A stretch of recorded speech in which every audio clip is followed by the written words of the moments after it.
12.16 대책 이후에 음마 완전 폭탄 맞았던데요? 어제 보니까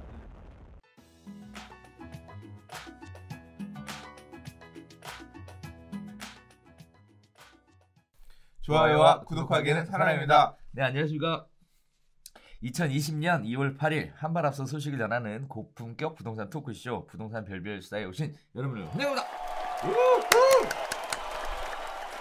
자, 요새 코로나 바이러스 때문에 아주 그냥 소상공인들 살기 힘들다고 난리도 아니에요. 그러니까 경제 침체가 네. 다른 데서 오는 게 아니라 바이러스로 올 것 같아요. 오는 것 같아. 이미 좀 심각한 상황인 것 같은데. 그러니까요. 네, 그러니까 뭐 우리나라 경제 중에서 막 한 달이 순삭 뭐 이렇게 지금 뭐 자영업 하시는 분들 음식점 이런 데 가서 보면 사람도 없고. 그러니까. 네, 우리도 마스크하고 얘기해야 되는 거 아니야? 그러게 말이에요. 아니 저는 좀 요새 일부러 좀 많이 먹으려고 하거든요. 밖에서 소비를 하려고 그런 상황일수록 조금 소비를 해야겠다 생각해서 음식점에서 외식도 많이 하고 술도 많이 먹고 그러고 있는데 모임도 있고 막 적극적으로 이렇게 하고 그랬거든요. 근데 사람들 와가지고 인사하는데 이렇게 잘 지냈어요. 근데 이렇게 치더라고. 악수를 안 하고. 박원순 시장님이 뭐 하는 요새 인사법이라고 이렇게 이거 이렇게 팔로 이렇게 이게 악수 대신 손 닿으면 안 된다고 그러고 있더라고. 근데 그게 이제 뭐 진담반 농담반이긴 하겠지만 그 사람도 그러니까 심각하다는 얘기지. 네. 그렇구나. 그래서 저도 지금 안 그래도 뭐 강의 하잖아요. 하다 보니까 취소 많을 걸? 아니야. 근데 되게 제일 좋은 건 뭐냐면은 신청은 계속 들어와요. 그래서 개강은 되는데 근데 개강을 하다 보니까 개강 되신 분들은 이제 또 미뤘으면 연기했으면 그러니까 신청하신 다음에 상황이 이러니까 그러니까 그러다가 취소하니까 재테크 학원들 이런 분들 얘기 들어보면 요새 취소가 많대요. 그러니까요. 취소가. 그래서 그런 부분들 그러니까 감사한 거는 그거예요. 이제 상황이 그럼에도 불구하고 우리도 공식적인 큰 행사들은 다 취소했거든요. 신년에 연기됐죠. 그럼에도 불구하고 이제 신청을 해주시니까 그 위험을 감수하고 와주시니까 너무 감사드리고. 그러니까 이 생존의 문제야. 결국 그걸 통해서 하려고 하는 게 어떻게 중개업을 잘할 수 있고 먹고 사는 문제를 배우러 가려고 하니까 늦출 수가 없는. 제가 어제 유튜브 이렇게 보니까 팩트 플리스라는 책이 있어요. 사실 사놓고 안 봤는데 유튜브 보니까 이제 누가 요약해놓은 방송을 하더라고요. 사놓고 유튜브에서 요약본을 봐. 너무 두꺼워. 진짜 읽을 시간도 없고. 일단 그런데 내용 중에 재밌는 게 하나 생각이 나서 교통사고로 핵전쟁이 위험할까요? 교통사고 위험할까요? 아니면 비행기 추락사고가 위험할까요? 이게 뭐 그 책의 얘기는 교통사고로 죽는 사람이 훨씬 많을 거다. 그렇죠. 비행기 떨어지는 숫자보다. 맞아요. 뭐 그런 얘기. 그래서 공포에 관련된 이야기를 하고 있는데 한편으로는 지금 상황이 좀 그런 거 아닐까라는 생각도 조심스럽게 하게 되더라고요. 뭐 여기저기 온 나라가 난리인데 한편으로 보면 아직까지 우리나라에서는 큰 문제가 없었으니까. 근데 또 이게 또 너무 지나치게 가버리면 안전 불감증 또 이렇게 가니까 그런 모든 상황에 있어서 형평성, 중도라는 게 참 어려운 것 같다라는 생각은 들었습니다. 오늘 별별수다에서도 그런 얘기가 참 많이 나올 것 같은데요. 네, 한번 시작해 볼까요? 네. 자, 첫 번째 소식. 거래 급감과 관련된 이야기입니다. 세금 혜택 줬는데 거래량은 급감하고 도대체 다주택자 매물은 언제 나오는 거냐? 자, 서울 아파트 월간 거래량이 11개월 만에 최저치를 찍었습니다. 다주택자에게 매도를 하면 양도소득세 중과 유예, 장기보유 특별공제 적용 등 세금의 혜택을 준다라는 당근책을 내놨지만 좀처럼 시장에 매물은 나오지 않고 있고요. 서울 아파트 거래량은 오히려 급감하고 있는 상황입니다. 자, 이런 상황에서 양도세, 보유세, 절세 매물은 3월 이후에나 출현 가능성이 있다라는 다수의 의견들이 또 있는데 이유는 6월 말까지 양도세 중과 유예 기간을 줬기 때문에 일단 시장은 관망하고 있는 상황이고 잔금 청산은 최종 거래까지 약 한 달 정도가 소요가 되고 또 보유세 과세 기준이 6월 1일이라는 점을 고려한다면 5월 말까지는 거래가 성사되어야 되고 거기에 따라서 이제 3월부터 조금씩 나올 수 있다 이런 얘기들을 하고 있습니다. 자, 일단 거래량 자체가 급감했다라는 것들은 전 피부에서 실감을 하고 있는데 그런 얘기들 들리세요? 그러니까 거래량? 그렇죠. 거래량 특히 뭐 재건축 아파트 거래량 이거는 완전 폭탄 맞았던데요. 어제 보니까 네. 12, 16 대책 이후에 음마 잠실주공 5단지 실거래가 한 건씩 신고 사례가 그렇게 적대요. 예. 지금 뭐 강남뿐만 아니라 여의도 시범 아파트도 그렇고 용산의 뭐 서빙고 아파트도 그렇고 실거래 사례가 뭐 한 건 0건, 빵건 없고 뭐 그래서 거의 재건축 이런 투자성격이 있는 물건들의 거래는 완전 급감. 기축들도 고가주택 시장은 별로 이렇게 좋은 상황이 아니다. 그러니까 12, 16 대책 얘기할 때 10년 보유한 다주택자 다주택자의 물건은 중과 배제도 해주고 네. 그다음에 장기 보유 공제 적용도 해줄 테니까 매물 내놔라. 또 그 당시에 이제 판단한 그 당시에 김현미 장관님의 인터뷰 내용에 보면 그때 한겨레 인터뷰였나요?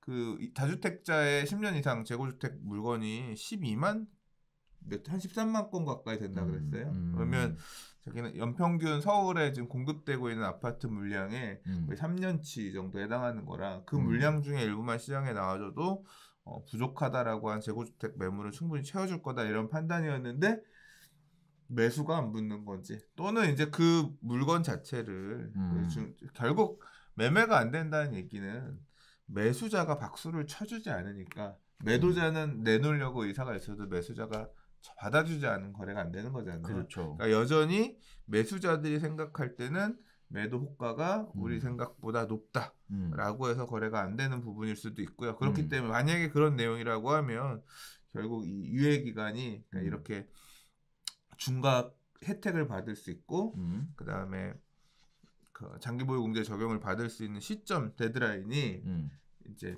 6월까지였잖아요. 6월 그렇죠. 말까지였으니까 그 기한 안에 어떻게든 가격을 좀 더 낮춰서 팔려는 물건들이 있으면 그거 받아먹어 주려고 기다렸다가 그때 이제 막판 싹 걷어먹는 거 매수자들은 기왕이면 좀 더 저렴하게 사고 싶을 거 아니니까. 그렇죠. 예, 맘 졸여서 급하게 나오는 물건들 살려고 기다리다 보면 지금 뭐 기사에서 얘기한 것처럼 3월 말에서 적어도 이제 4월 말, 5월 말 그때 가야 거래량이 요 물건들은 좀 나을 것 같다.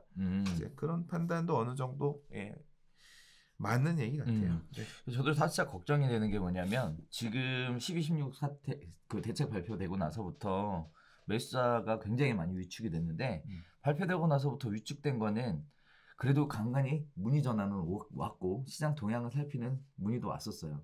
근데 최근 들어서 확 줄었어요. 확. 그러니까 뭐 더 안 좋아진 거죠. 네, 더 안 좋아진 거죠. 뭐 코로나 바이러스도 물론 영향이 있겠지만 어찌됐든 문의 자체가 확 줄었어요. 제가 걱정하는 부분은 3월 달에 이렇게 물량이 설령 나온다 하더라도 매수자들이 못 받아줄 수도 있겠구나라는 생각도 들고요. 한편으로는 또 한편으로는 지금 12, 16 이후에 계약을 해놓고 포기하는 사태들이 나오고 있어요. 그런 부분들 때문에 왠지 언제 본 것 같은데 작년 초에 많이 보던 얘기 그렇죠. 같은데 네. 그렇죠. 계약해놓고 계약 포기하는 그 기사에서도 봤던 것 같은데 맞아요. 그래서 그런 상황이 또 이어지고 있어서 이게 지금 여러 가지 뭐 코로나 바이러스 같은 사회적인 이슈와 함께 부동산 시장에 대한 어떤 관심에 대한 저하 뭐 이런 부분들 그 다음에 초과하는 초고가 아파트에 대한 대출 규제 같은 여러 가지들이 시장에 맞물려 볼 때 이게 3월달에 매물이 나와도 거래가 될까라는 생각에 우려는 약간 좀. 근데 정부에서도 그랬잖아요. 이 9.13 대책도 6주 이후부터 본격적으로 약발이 먹히기 시작했다. 12, 16 이후에 여전히 매수자들 기웃기웃하고 분위기 9.13 안 같은데요. 오히려 떨어질 기회라고 보는데 뭐 이런 식의 좀 여유 있는 표현을 하던 분들 얘기에 대해서 아니다. 9.13 때도 6주 이후부터 본격적으로 힘이 효과가 나타나기 시작했다. 그러니까 12, 16도 그럴 거다. 6주 이후. 근데 지금 이제 6주 지나면서부터 체감 온도가 조금 달라지고 있다는 얘기잖아요. 네, 그렇죠. 떨어지고 있어요. 네. 그래서 시장의 분위기가 지금 현재 그렇다라는 거 이제 궁금하실 것 같아서 전달해 드리면서 아무튼 좀 지켜봐야 될 것 같습니다. 요새 방배동 분위기가 그렇다는 거죠? 그렇죠. 왜냐하면 지금 온도차가 확실히 지역에 따라 좀 다른 것 같거든요. 맞아요. 이따 뒷부분에서 또 다른 얘기하겠지만 그렇죠. 네. 그래서 그런 부분들 생각해 보시면 좋을 것 같습니다.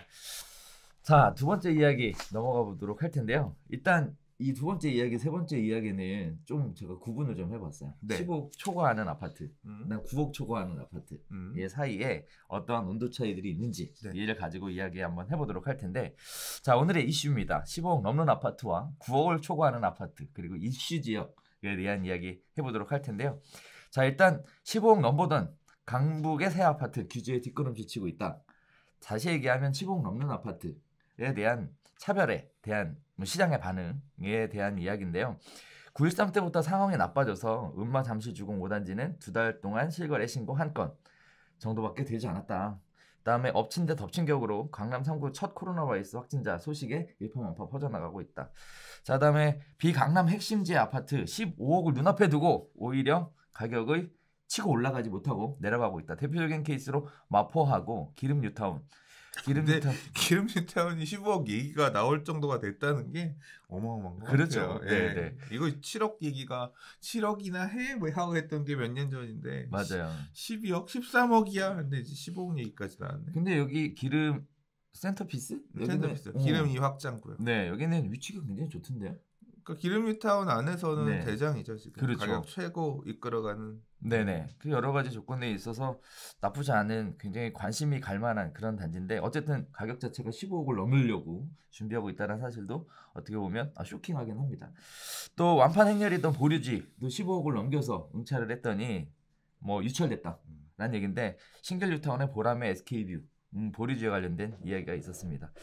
자, 고가주택 시장의 거래 위축이 강남 3구에서 비강남 인기 지역으로 번져가고 있다라는 얘기를 또 하고 있는데, 어찌됐든 10억 넘는 초고가 아파트에 대한 동향이 심상치 않습니다. 또 15억을 넘어가지 못하고 주춤주춤 머물리면서 움직이는 시장 분위기도 심상치 않은데, 자, 과거에 생각해보면 초고가 아파트가 가격이 올라가면서 인근의 시장 분위기를 끌어올려가는 모습이었거든요. 근데 이제 15억 초과하는 아파트가 못 넘어가려고 지금 계속 시장에서 뒷걸음질 치고 있는 상황에 과연 계속 인근의 시장들이 끌어올려가 줄까라는 우려들이 좀 나오고 있는데, 15억 초과되는 아파트 과연 거래가 좀 풀릴까요? 모르죠 뭐. 근데 그러니까. 지금 이게 실수요자들은 대출도 안 나와. 결국 살 수 있는 거는 전세 끼고 매수하는 정도일 텐데, 그것도 지금 10억 넘는 거 살 때는 앞으로는 자금 출처도 아예 그냥 소명자료까지 포함해서 내야 되는 걸로 강화되고 매수 거래 제한이 굉장히 심각하게 거래에 있어서 허들을 되게 만들어 놓은 상황이라서 수요는 확실히 엄청나게 축소될 수밖에 없을 것 같아요. 그렇죠. 그런 상황에서 그런 것까지도 다 맞춰가면서 사겠다라고 하는 움직임들이 없진 않겠죠. 나오겠죠. 결국 네. 그런 그 사람들의 마음을 움직일 수 있을 만한 동기부여는 뭐가 될까요? 그러게요. 우리 지난번에는 왜 그런 얘기를 했었잖아요. 그 뭐죠? 여의도 용산 통합개발 뭐 이런 게 갑자기 뚝 터지면서 시장의 도화선을 그러니까 그런 큰 개발 이슈도 있겠지만요. 네. 결국은 그러니까 이게 닭이 먼저일지 달걀이 먼저일지는 잘 모르겠어요. 근데 지금 결국 15억 초과 아파트를 누르고 있는데 한편으로는 그 밑에 시장에서는 9억 이하 시장 또는 15억 이하 시장도 움직임이 있잖아요. 그렇죠. 많이 올라가고 있죠. 네, 지금 뭐 이번 장에서 제일 큰 변수는 항상 사람들이 얘기하는 게 전세가라고 하거든요. 그러니까 전세가가 어떻게 움직여주느냐에 따라서 지금 15억 밑으로 가격들은 계속 눌리고 있단 말이에요. 이런 지금 뭐 강남의 고가 시장은 좀 별개의 문제라고 보고, 지금 비강남 지역의 15억 전후의 아파트들이 대출 규제 또는 이제 수요 억제 때문에 눌린다고 하면 14억 9,900만 원, 실제 거래 사례 보니까 14억 9,500, 14억 9,900 이런 사례들이 있어요. 대출도 받고 살려고 하는 물건들이. 근데 지금 그런 집들이 대충 보면 전세가 7, 8억 선 정도 해요. 그러면 14억짜리 아파트 전세 7억 끼고 사면 7억 필요한 거고, 전세 끼고 좀 미리 사놓으려는 이런 수요들이 자금 증빙되는 걸로 산다고 하면 들어올 수 있잖아요. 근데 전세가 9억 되고 10억 돼버리면 초토화가 그만큼 줄어들잖아요. 그렇죠. 밀어 올리는 영향도 있을 수가 있어요. 근데 그 하위에 있는 그 밑에 있는 가격대 아파트들이 또 계속 밀어 올리는 역할을 해주면 그런 시점이 당장은 아니겠지만 그런 영향이 만들어지고 나면 또 가격을 밀어 올리는 그런 영향도 있을 수가 있겠죠. 자, 그래서 지금 현장에 제가 느끼는 분위기는 자체는 15억을 넘기는 게 쉽지 않겠다. 15억이 이미 넘어가 있는 것도 거래가 쉽지 않고 또 인근에 따라가고 있는 아파트들도 15억을 넘겨서 거래하는 것 자체가 쉽지 않겠다. 소장님 말씀하셨던 것처럼 뭔가 계기가 있어야 될 것 같은데 과연 그 계기가 뭐겠냐라는 생각도 들면서 또 그 계기가 없으면 또 어떻게 될까라는 생각도 또 해보게 됩니다. 하여튼 시장 자체가 15억 넘는 아파트, 초고가 아파트는 지금 찬바람이 엄청나게 세게 쌩쌩 불고 있다라는 거. 그리고 인근의 가격을 따라가고 있는 것도 15억을 목전에 두고 있으면 주춤주춤 뒷걸음질 치고 있다. 뭐 그럴 수밖에 없을 것 같다라는 생각들은 하게 돼요. 자, 그래서 15억 넘는 아파트가 앞으로 어떤 형태로 나가게 될지는 같이 한번 지켜보셔야 될 것 같습니다. 자, 관련된 좀 조정 좀 받았으면 좋겠어. 조정 좀 받아야 또 사지. 매수자들도 작년 한 해 또 급격하게 올라가는 가격들을 보면서 이게 좀 망연자실했을 거 아니에요. 그렇죠. 좀 원하는 가격대 수준으로 내려와야 또 매수 요인이 만들어지는 거니까 항상 가장 큰 요인은 가격이잖아요. 그렇겠죠. 수요 요인은 가격. 싸야 사지. 음식이 저거 맛있어. 너무 비싸. 밥 식사 한 끼 50만 원이야. 그러면 못 먹잖아. 좀 적정한 가격 수준으로 오면 내가 어떻게 좀 자금 마련해서 움직일 수도 있겠다는 거니까. 네. 급등이 있었으면 조금 조정? 뭐 그런 부분도 어느 정도 매수자들에게는 신규 매수 요인을 만들어내는 되는 데에는 영향이 되지 않나 생각합니다. 네. 자, 세 번째 이야기 넘어가도록 하겠습니다. 이번에는 9억 넘는 아파트, 15억 미만이겠죠? 네. 거래 강남 위에 분당하고 부산 이야기가 나오고 있습니다. 자, 12.16 규제 이후에 풍선 효과다라는 이야기도 있는데요. 일단 조정지역 해제 부산이 72건 거래로 굉장히 많이 활발하게 이루어지고 있는 것으로 나타나고 있습니다. 특히 LCT 더샵 입주권의 손바뀜이 굉장히 활발하다. 자, 다음에 새 아파트가 없는 분당도 무려 63건의 거래가 있었다. 수원 영통, 마포 용산을 추월했다. 자원하면 1억 꽁충 뛰어서 수원 용인은 집값이 거품이 낀 거 아니냐라는 우려의 목소리도 나오고 있는 상황입니다. 자, 강남을 잡겠다는 사이 분당, 수원, 영통 등 고가 아파트 거래가 급증하고 있는 상황인데요. 일단 굉장히 이례적인 건 뭐냐면 분당이 새 아파트에 대한 이벤트 없이 육지권이 구축이 거래가 됐다라는 게 굉장히 저는 이례적으로 다가왔어요. 일단 9억 넘는 아파트의 메리트라고 얘기한다면 주담대가 LTV 70%까지 적용된다라는 거. 그 다음에 또 수원이나 용인 같은 경우에는 분당은 70% 안 돼요. 네. 그래요? 네. 네. 분당은 안 돼요. 분당 투기가 일지. 그렇죠. 자, 제가 지금 그렇게 되는 데는 그 밑에 쪽에 있는 비규제 지역들이 LTV가 잘 나오죠. 맞아요. 그래서 얘기가 잠깐 비트가 나갔는데, 네, 수원하고 영통에 대한 이야기를 하려고. 자, 그래서 지금 수원하고 영통 같은 경우에는 주담 대비율이 70%고요. 그다음에 개발 호재가 있어요. 교통에 대한 개발 호재. 거기에 따라서 실수요자 관심이 많아서 가격이 올라가고 있다. 여기까지는 이해가 된다 이거죠. 그런데 주담 대비율도 제한을 받고 뭐 특별하게 개발 호재도 크게 없는 것으로 보여지는 그러한 구축 아파트가 주로 이루고 있는 분당이 가격이 왜 이렇게 오를까에 대해서 많은 사람들이 궁금해하실 것 같은데 선생님 개인적으로는 어떻게 보세요?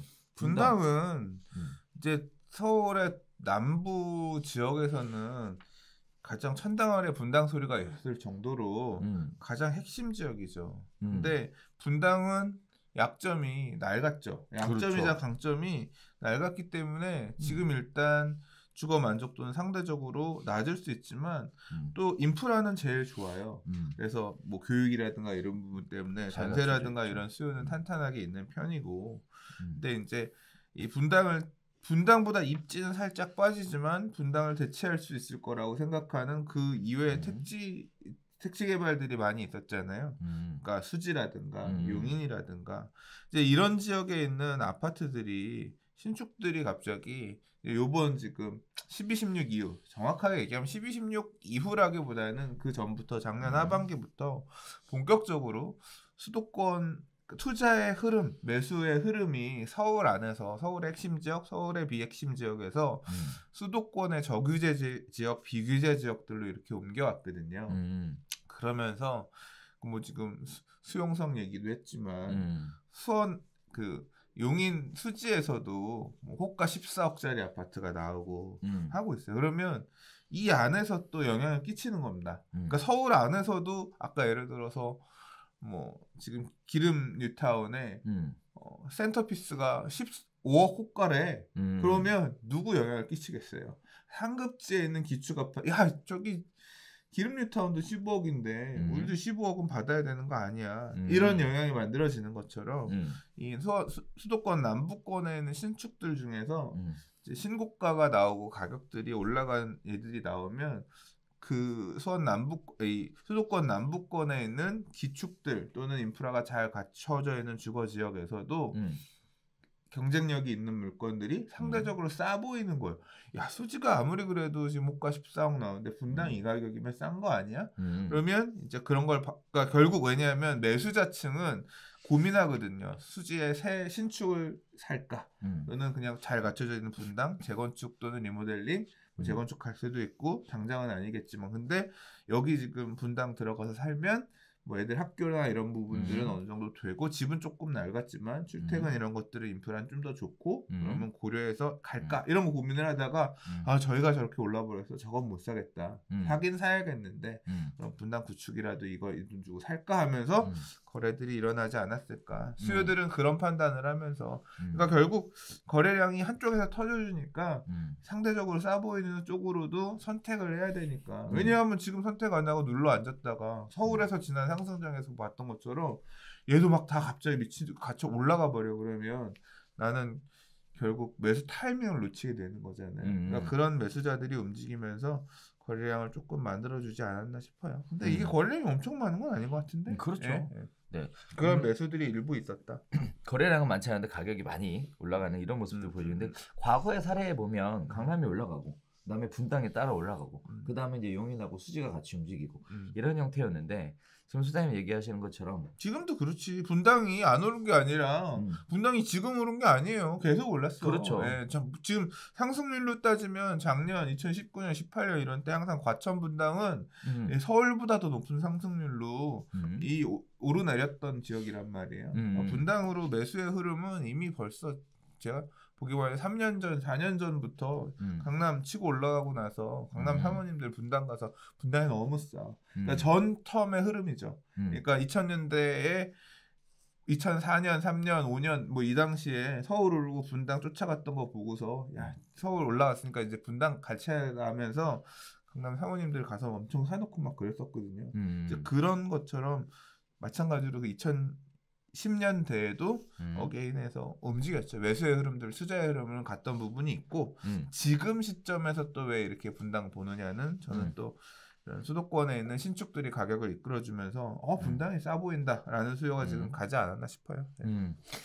자, 이러한 상황에 지금 9억 초과하는 아파트가 엄청나게 올라가고 있는데 국토부가 이제 이런 얘기를 했습니다. 9억 이하 아파트, 뭐 주택가, 수도권 주택, 고가 주택 갭이 많이 좁혀져 있는 상황이다. 거기에 따라서 상승세는 꺾일 것 같다라는 또 의견을 보내줬는데요. 9억 이하 아파트 키 맞추기 현상과 관련해 과거에도 부동산 대책 발표 후 강남권 중심으로 가격이 하락하면 일시적으로 강북이 오르고 경기 남부까지 따라 올랐다면 결국은 시차를 두고 저가 아파트도 하락하는 쪽으로 돌아설 것이다 라는 전망을 해왔습니다. 자, 그동안 덜 올랐던 9억 이하 주택이 상승세를 유지하고 있어 서울 전체 주택가격 흐름이 마이너스로 돌아서지 않았는데 고가 주택과 갭 차이가 많이 좁혀졌기 때문에 상승세는 꺾일 것이다.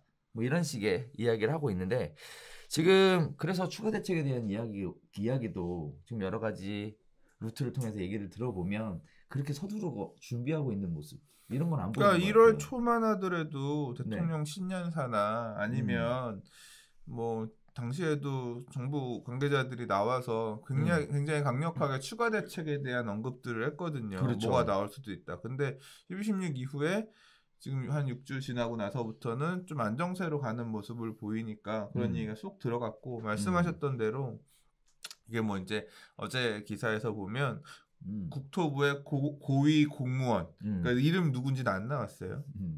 추가 대책은 아직 고려치 않고 있다. 그러니까 지금 이 내용은 뭐냐면 9억 이하의 아파트들 그러니까 한 6억대, 7억대 하던 애들이 12, 16 대책 이후에 거래들이 줄지 않고 많이 됐는데 이 거래된 건수 중에 10건 중에 6건은 친고가라는 거예요. 그러니까 9억 밑으로 거래된 아파트들 중에 60%는 전고점을 돌파해가지고 9억에 수렴하면서 가격이 올라가는 모양새를 보였다는 거죠. 그럼 이건 중저가 주택 시장이 이렇게 가격이 오르는 거 문제 아니냐 이 부분에 대해서 이건 자연스러운 흐름이고 상승세는 꺾일 거니까 일단 냅둬도 될 것 같다. 좀 보겠다 이런 얘기인 거거든요. 그렇죠. 예. 네.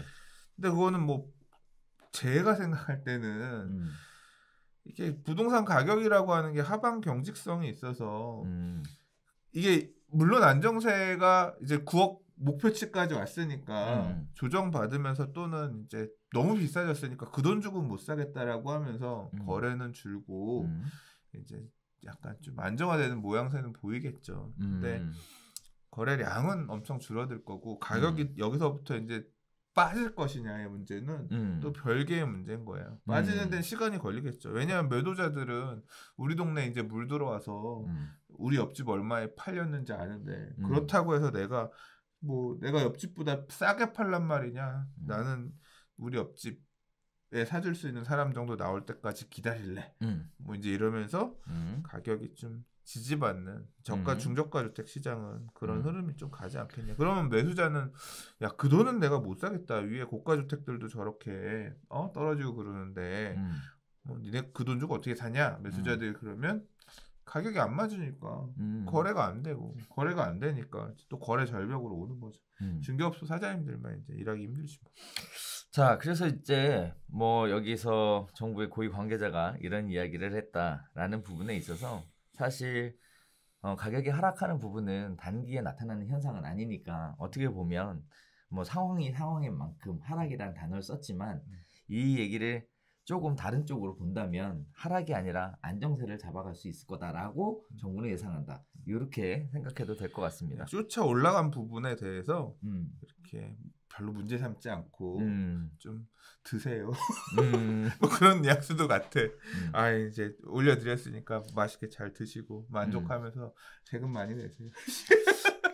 제가 그동안 정부에서 뭐 얘기 나올 때마다 사실 전혀 아닌데 라면서 정부의 이야기를 참 비판을 많이 했었죠. 근데 이번에는 정부의 얘기가 또 아니야. 근데 익명을 희망했기 때문에 또 그건 알 수 없죠. 무슨 소리냐. 우리는 아니다. 그렇게 예를 들어 국토부 장관이나 그럴 수 있잖아. 익명의 네. 고위 공무원 고위직이랬는데 도대체 그 누구냐. 이름 까라. 그러니까 그거는 그냥 한 귀로 듣고 한 귀로 흘려달라 뭐 이런 얘기로 봐야 되지 않나 싶어요. 네. 자, 좋습니다. 네, 그래서 한번 지켜보는 걸로 하면 될 것 같습니다. 자, 네 번째 이야기 가볼까요? 부동산 규제 강화에 높아진 보류지 인기, 처분 방법을 두고 지금 논란이 계속 가중되고 있습니다. 보류지 4채 가운데 3채는 시세대로 공개 입찰하고 한 채는 조합장 공모분으로 조합장에게 조합원 분양가로 제공한다. 서대문 홍은 14구역 재개발 조합이 이 같은 안건을 조합 대의원에서 의결했다라는 얘기를 가지고 지금 얘기들이 나오고 있는데 일단 보류지는 조합이 분양 물량이나 누락, 착오나 소송 등에 대비하기 위해 분양하지 않고 보유한 물량을 뜻하고요. 전체 가격수의 1% 안에서 설정이 가능하도록 되어 있습니다.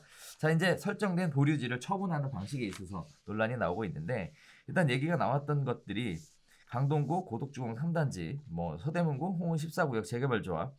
자, 문제는 이런 지역들이 공개 입찰 대신 임의로 보류지를 처분하려는 조합들이 나타나면서 문제들이 불거졌다. 현재 도정법에는 보류지 처분 방식을 일반 분양할 수 있다고만 되어 있고요. 서울시 조례에서는 일반 분양 공개 입찰해야 한다라고 강화되어 있는데 문제는 그런 걸 지키지 않는다 하더라도 처벌 규정이 없어서 지금 현재 이런 시끄러운 얘기들이 나오고 있는데 나는 너무 뻔뻔한 것 같아. 그래요? 그러니까 옛날에는 이제 현장에서 보면 뭐가 있냐면 이 보류지를 지금은 그래도 많이 알려졌는데 작년 재작년에 보류지는 뭘로 나왔냐면요. 입찰했는데 보류지 입찰가가 되게 비싸게 나왔다. 이런 걸로 사실 보류지가 기사에 많이 나왔어요. 보류지가 가격이 인기가 좋다. 일반 분양 대신 보류지로 그러니까 일반 분양 안 되는 분들은 보류지 입찰해가지고 받아갈 수 있는 기회가 있으니까 매력이 있다. 뭐 이런 근데 고가 낙찰됐다 이런 얘기로 주로 나왔는데 그 전에는 주로 보류지 어떻게 팔았냐면 현장 중개업소 통해서 깜깜이로 팔았어요. 그러니까 조합 임원이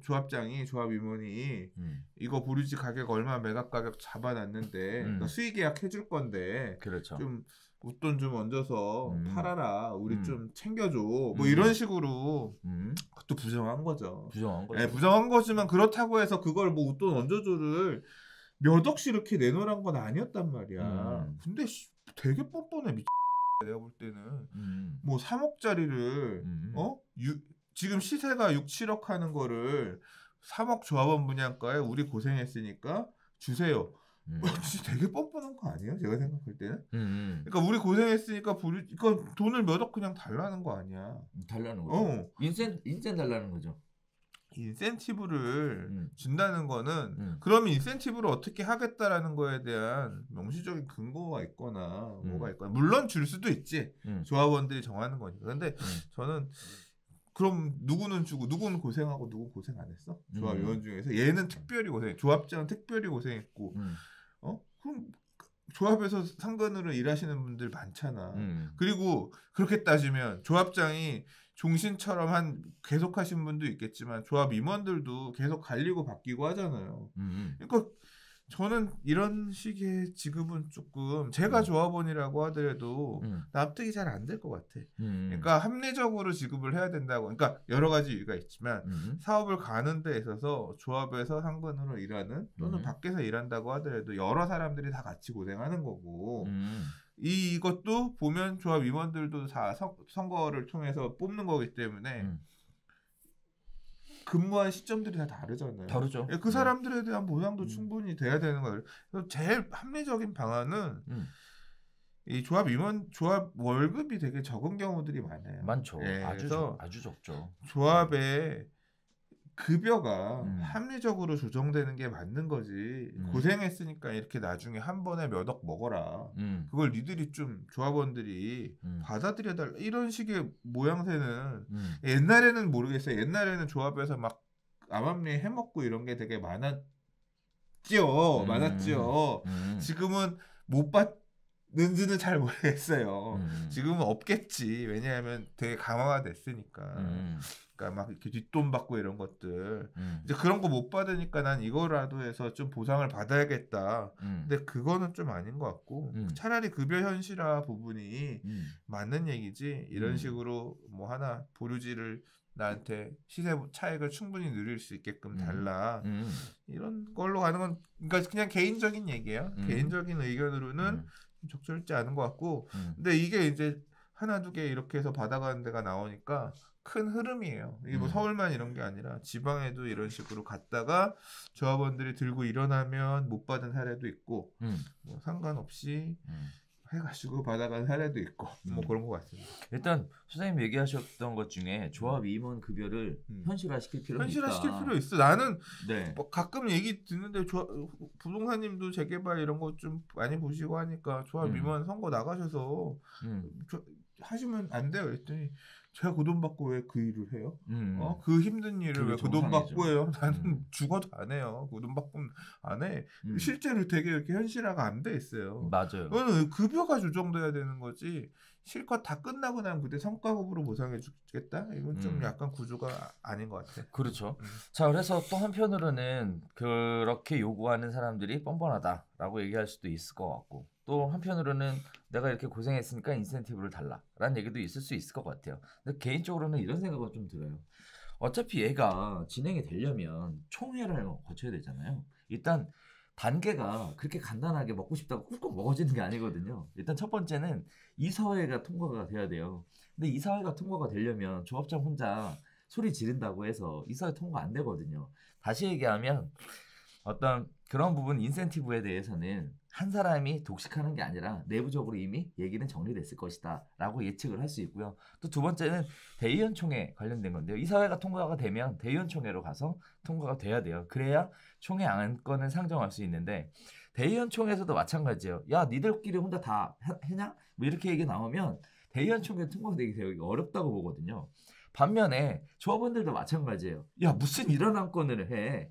요새 조합원들 굉장히 똑똑하시잖아요. 그럼 그런 부분들에서 이러한 안건 자체가 부결될 수도 있는데 제가 개인적으로 볼 때는 그래서 정말 마음에 안 들면 부결시키면 된다. 부결시키면 이러한 부분들이 특정인에게 이익으로 가는 일은 막을 수 있다라고 말씀드리면서 한 가지 사실 저는 개인적으로 안타까운 게 뭐냐면 그럼에도 불구하고 통과되는 이유들이 뭐냐 객관적으로 보면 이런 안건이 상장이 되면 부결이 돼야 되잖아요. 그런데 이제 부결이 안 되고 통과가 돼버리는 거야. 그거는 우리가 많이 얘기하지만 정비사업에서 그러니까 조합장이 진짜 이상한 좀 그러니까 되게 강권으로 막 조합을 쥐고 휘고 대의원에도 쥐고 휘고 대의원회 안에도 자기 입맛에 맞는 놈들 맞춰가지고 그런 게 없는 게 아니야 있어. 그러니까. 그래서 대의원회까지 가고 서면결이 그러니까 총회 가서 서면결에서 받아가지고 OS 해가지고 이런 안건들 이거 해주세요 고생했 이러고 받아갖고 오고 그러니까 어느 정도 그렇게 조작을 하는 데가 조작을 하는 게 있어 왔다는 게 사실은 참담한 거죠. 그러니까 이 총회하면 안건 뭔지 모르는 사람들이 많아요. 이 안건이 그렇죠. 무슨 의미를 이게 무슨 모르지. 이게 무슨 소리야? 그냥 동그라미 여기 쳐주세요 하면 이런 경우도 많아. 그러니까 그 안건의 의미가 뭔지도 몰라. 그래서 그러니까 그렇게 하려고 또 작업들을 하는 것도 있고 그런 거라서. 그러니까 결국은 이 재개발 재건축 이런 정비 사업에 이 표라고 하는 거는 선거라고 하는 거는 그다음에 안건에 대한 투표라고 하는 거는 사실 우리 사회의 정치랑 많이 닮아 있어요. 그래서 결국 유권자 그리고 이 조합원들이 깨어 있어야 결국 이게 무슨 뜻인지도 알고 찾아 먹을 수 있는 거 찾아 먹을 수 있는 거거든요. 그래서 그런 부분들이 좀 더 다 적극적으로 관심을 가지고 안건에 대해서 대응하거나 이제 목소리를 높이거나 할 필요가 있을 것 같습니다. 자, 5번째 이야기로 들어가겠습니다. 자, 민간 임대주택 늘어서 집값이 올라간다라는 갑자기 생뚱맞은 이야기가 나오고 있는데 서울시와 국토부가 엇박자를 보이고 있다라는 얘기입니다. 자, 국토부 산하 한국감정원이 임대주택과 집값 상승 연관성은 적다라고 했고요. 임대주택 대부분 3억 미친데 집값은 9억 초과해서 많이 올랐다. 반면 서울시나 시민단체는 임대주택 활성화 방안에 대해서 매우 부정적이다. 매물이 묶인다. 그래서 가격이 올라가는 것이다. 라는 얘기를 가지고 이야기들이 나오고 있습니다. 자, 일단 임대사업자가 부담하는 의무보다 세제 혜택이 더욱 크기 때문에 다주택자들이 임대사업자 제도를 조세 회피 수단으로 삼아 투기는 더욱 확산된다라는 주장을 또 하고 있는데요. 국토부가 굉장히 곤혹스러운 분위기다라고 합니다. 2022년까지 민간 임대주택 200만 호 달성을 목표로 세워서 추진하고 있는데 당장 장관님까지 나서셔가지고 다주택자 집 팔아라 라고 이야기한다. 과연 다주택자에게 과도한 세제 혜택을 주는 민간 임대 자체를 그냥 내비둘 수는 없는 상황이고 그렇다고 해서 민간 임대주택 200만 호 달성을 목표로 삼아놨는데 그걸 추진을 안 할 수도 없는 상황이고 그래서 진퇴양난에 걸렸다라는 얘기를 드릴 수 있을 것 같은데 자 일단 민간 임대주택 등록 많이 하면 사실 시장에 매물이 묶이는 건 사실이잖아요. 그러니까 이게 무슨 얘기냐면 시장에 재고주택 매물이 없는 이유가 뭐냐 이제 그 내용을 얘기를 할 때 매물이 없다. 매물이 없는 게 다주택자에 대한 양도소득세 중과 이제 그러니까 이 양도소득세 제도 때문이냐 그리고 이제 그거에 더해서 주택임대사업자 등록을 하면 8년간 의무임대를 해야 되니 매물을 팔 수가 없으니까 팔면 과태료가 3천만 원까지 이제 나오니까 그렇죠. 그런 이유 때문에 묶인 거다. 이거는 정부의 정책이 매물을 축소시키게끔 하는 그러니까 매수자는 어느 정도 있는데 매물이 적으니까 시장에 왜곡이 생기고 그러니까 수요 공급이 어긋나면서 가격이 올라가는 거 아니냐. 그래서 이런 임대사업자 정책이 잘못됐다라는 비판이 있어 왔는데 이 비판에 대해서 국토부 산하 한국감정원의 한 연구원이 아니다. 그 판단 잘못됐다. 매물이 이 임대사업자 제도 때문에 주택임대사업자 제도 때문에 매물이 줄어든 게 아니다라고 해명을 한 거예요. 그래서 이 내용을 보면 실제로 주택임대사업자 혜택은 6억 이하 주택들의 혜택이 있는데 그렇죠. 전용 면적 85제곱미터 이하. 근데 강남에 있는 아파트들, 강남, 서초, 송파, 양천 뭐 이런 지역에 있는 아파트들 6억 밑에가 어딨냐. 그렇죠. 공시가격 기준이라고 하더라도 그렇기 때문에 실제 주택임대사업자 등록들을 안 하고 있고 사례들을 보면 강남 뭐 이 사구, 뭐 그 해당 구의 임대한 등록 퍼센트를 보면 0. 몇 %에서 뭐 2.8%, 5%도 안 돼요. 그러니까 실제로 강남 쪽에 있는 주택들은 주임사를 안 내고 있다. 그러니까 매물이 급감했다는 이유는 임대 사업자 탓이 아니라 다른 이유. 뭐 이제 양도소득세 중과가 라든가 이제 이런 이유들 또는 시장이 좋아지면 더 올라갈 것 같으니까 안 파는 그런 그렇죠. 시장 어떤 흐름에 따라서 물건을 시장 원리에 따라서 매수자들이 안 내놓은 것일 수 있지 주임사 대책 탓은 아니다 이런 해명이었거든요. 그래서 저도 그 얘기를 들으니까 맞는 것 같아. 그래서 좀 물어봤어요. 부동산 카페에도 댓글 질문은 이런 얘기가 있는데 여러분들 어떻게 생각하세요? 그리고 이제 블로그에도 올렸어. 그랬더니 사람들이 얘기 나오는데 이 보니까 혜택이 있어요. 그러니까 이 한국감정원의 이 연구원께서 하신 말씀을 100% 받을 수가 없는 거야. 왜냐하면 뭐죠? 어떤 혜택이 있냐면 이게 9.13 대책 이전까지는 혜택이 많았고요. 9.13 대책 때 혜택을 많이 줄였는데요. 근데 이게 뭐냐면 줄이는 게 9.13 이후에 매수한 건에 대해서 줄이는 거예요. 그러니까 매수 시점이 9.13 대책 이전이면 받을 수 있는 혜택들이 여전히 남아있는 게 있어. 그러니까 이 임대사업자 주택임대사업자 제도의 혜택들이라는 게 보면 취득세 감면, 그다음에 뭐 종합부동산세 배제 또는 뭐 이제 보유세 감면, 보유세 감면이죠. 재산세 감면, 그다음에 양도소득세 중과 배제, 그다음에 그 장기보유공제 적용, 장기보유공제 적용도 보유 기간에 따라서 70% 해줄 거냐, 뭐 100% 해줄 거냐, 뭐 이런 등등 조특법에 따른 내용들이 되게 많거든요. 맞아요. 근데 제가 보니까 핵심이 그거야. 뭐? 궁금하다. 핵심이 뭐냐면 양도소득세 중과 배제랑 장기보유공제 적용이 진짜 커요. 8년 이상 임대하면 70%까지 장기보유공제 적용을 해주거든요. 이건 양도차익의 70%를 아예 까고 들어가는 거니까 30%에 대해서만 세금을 내는 건데 그마저도 중과 배제를 하게 되면 지금 강남에 있는 고가 주택들이 가격 상승한 분들 중에서 상당 부분을 다 이렇게 회피해 갈 수 있는 거거든요. 실제로 그래서 이 얘기를 제가 했더니 지인 압구정동에 사는 지인 되게 잘 사는 사람이 있는데 젊어.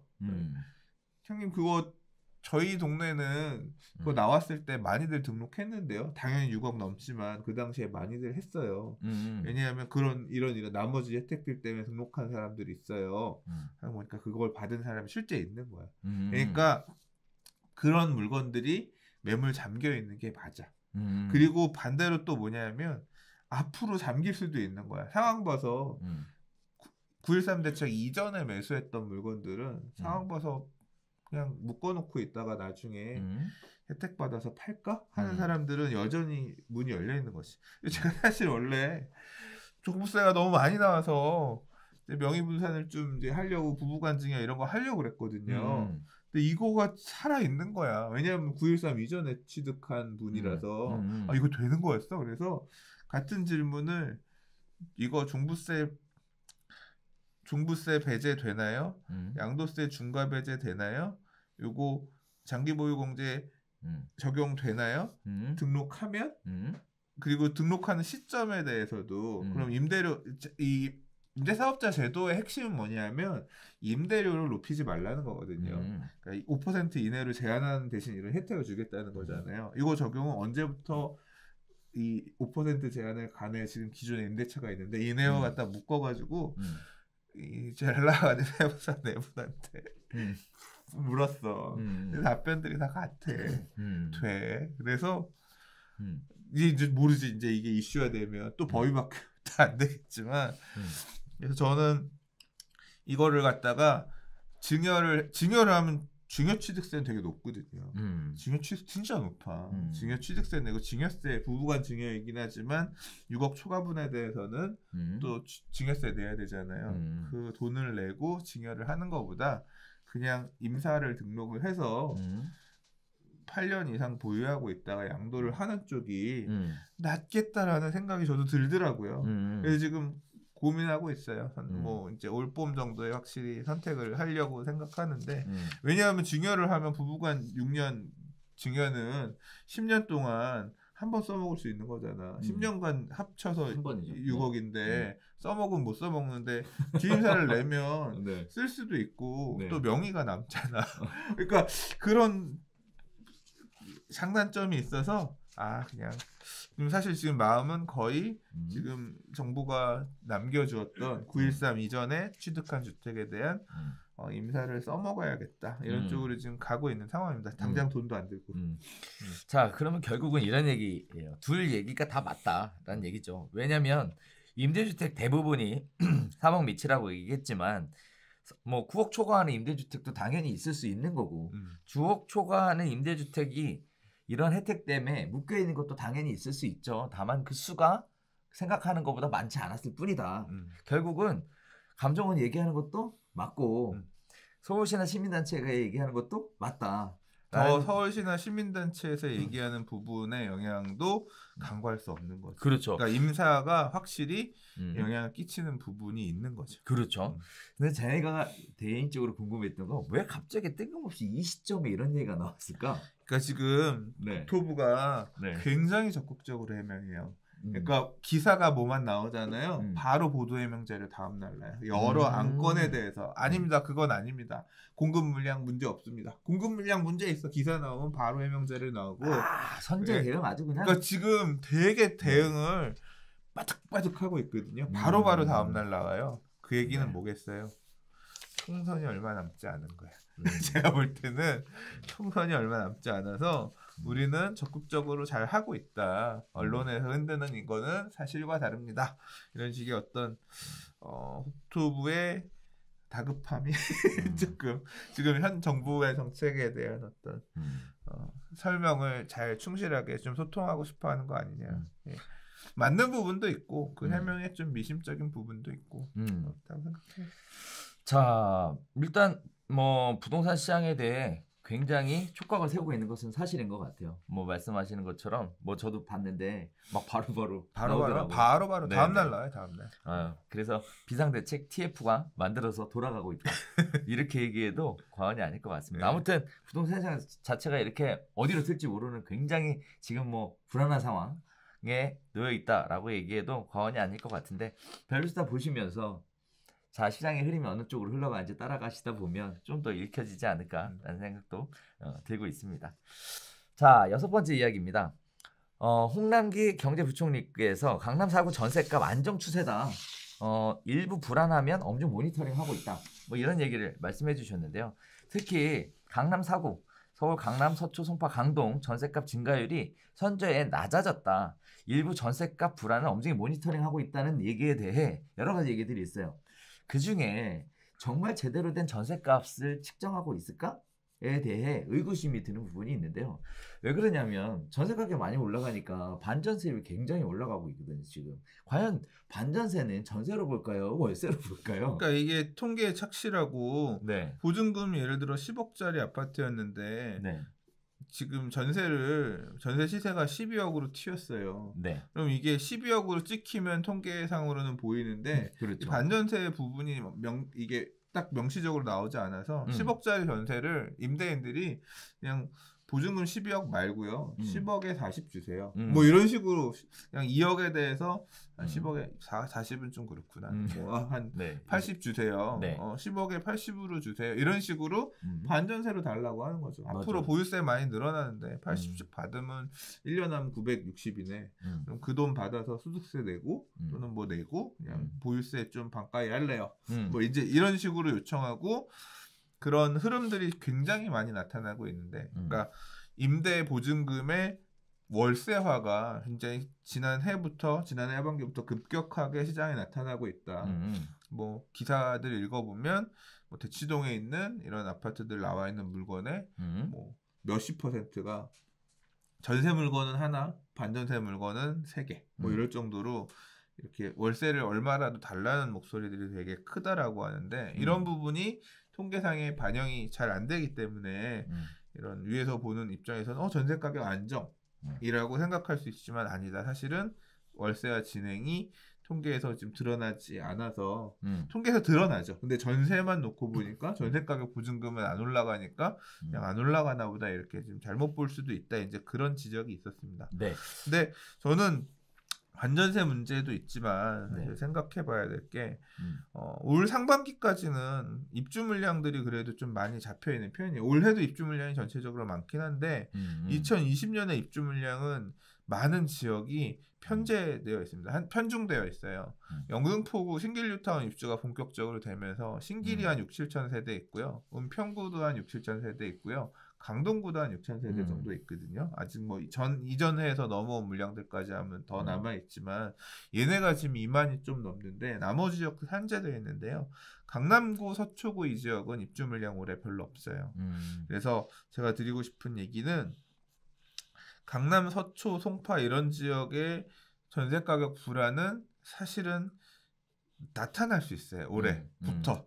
왜냐하면 입주 물량은 적은데 강남 3구에 이주들 이제 더 진행될 곳들도 남아 있고 해서 그 인근 지역의 전세 가격 불안할 수 있고 해당 지역의 입주 물량도 많으면 멸실 물량들 포함하면 안정될 수 있는데 주변 지역 포함해가지고 입주 물량 별로 없는 상태에서 멸실 이런 거 생기면 그 얘네 지역들 안에서는 되게 가격 불안할 수 있거든요. 그래서 그러니까 결국 2020년에 전세 가격이 올라가면 이들 지역의 전세 가격이 올라가면 전세 껴놓고 살려고 하는 물건들 매매가는 내려오고 전세가는 올라가주면 갭이 줄면서 강남 접근하려는 사람들 과거에는 이 돈으로 못 갖고 갔는데 사놓을 수 있겠네 이런 소리들 또 만들어주면서 또 그게 맞물려지는 시점에 한번 다시 시장이 불안해지 다시 가자를 외치는 상황이 올 수 있거든요. 그래서 동향들은 항상 잘 모니터링을 하셨으면 좋겠습니다. 관심 있으신 분들은. 자 일단 뭐 저도 그런 생각이 좀 드는데 수장님 얘기하셨던 것처럼 입주 물량이 영향을 줘서 입주 물량이 있으니까 전세 가격이 치고 올라가는데 제한을 줄 수 있는 게 있다. 다만 지역별로 좀 다를 뿐이다. 네네. 그 중에서 이제 강남 서초 같은 경우에는 입주 물량이 별로 없으니까 전세 가격이 많이 올라갈 여지를 가지고 있는데 이 전세 가격이 그냥 올라가는 게 아니라 반전세 형태로 올라간다라는 부분을 시청자분들은 좀 이해를 해주셨으면 하는 부분이 있어요. 또 한편으로는 반전세로 이렇게 세를 놓겠다라는 얘기는 매도자가 장기 보유를 하겠다라고 생각하고 반전세로 내놓는 것이다. 왜냐하면 갭을 줄여놔야 좁혀놔야 팔기가 쉬운데 갭을 이렇게 벌려놓는 거잖아요. 그 상황에서 월세로 반전세로 이렇게 만든다라는 얘기는 한편으로는 매도가 아니라 보유 쪽으로 가닥을 잡았을 경우에 이런 선택들을 한다라는 것도 참고하셔서 그거는 사실 강남에 있는 주택을 그렇게 막 쉽게 팔고 싶어 하지 않죠. 그렇죠. 안전자산이고 우량자산일수록 안 팔려고 하죠. 우리 아니야 이 얘기는 안 할래. 자 그래서 오케이. 자 그래서 보유 쪽으로 가닥을 잡고 있는 분들도 많다. 요렇게까지만 이해해 주시면 좋을 것 같습니다. 자 개인적으로는 그래서 정부에 부탁드리고 싶은 거는 반전세도 좀 통계 좀 잡아달라.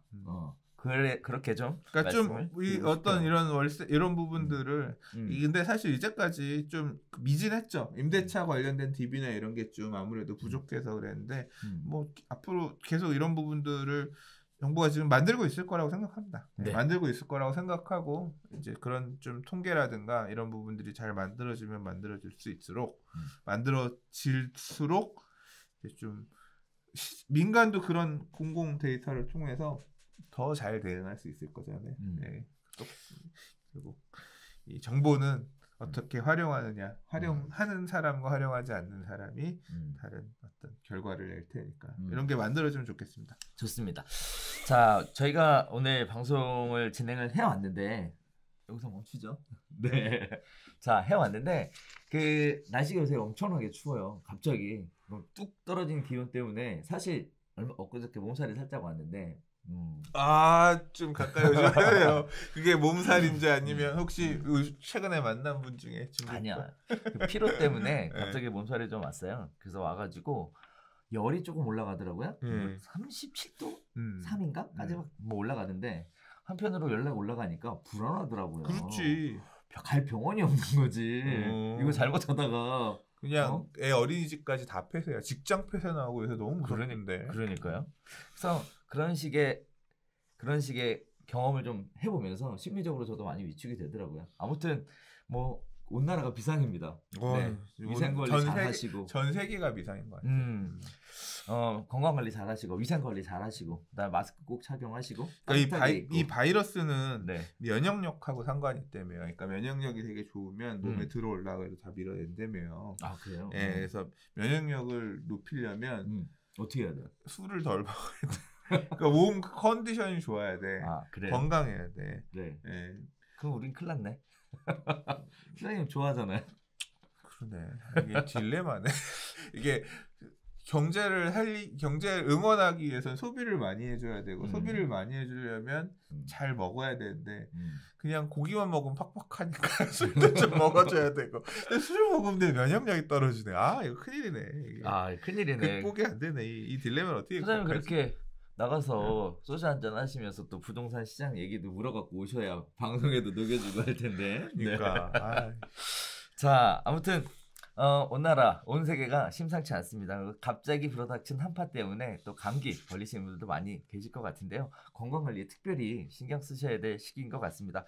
한 주 동안 건강하게 잘 보내시고요. 저희 별별수다 괜찮았다라고 생각하시면 좋아요, 구독하기 눌러주시고요. 저희는 다음 주에 또 새로운 소식 가지고 찾아뵙도록 하겠습니다. 감사합니다. 와.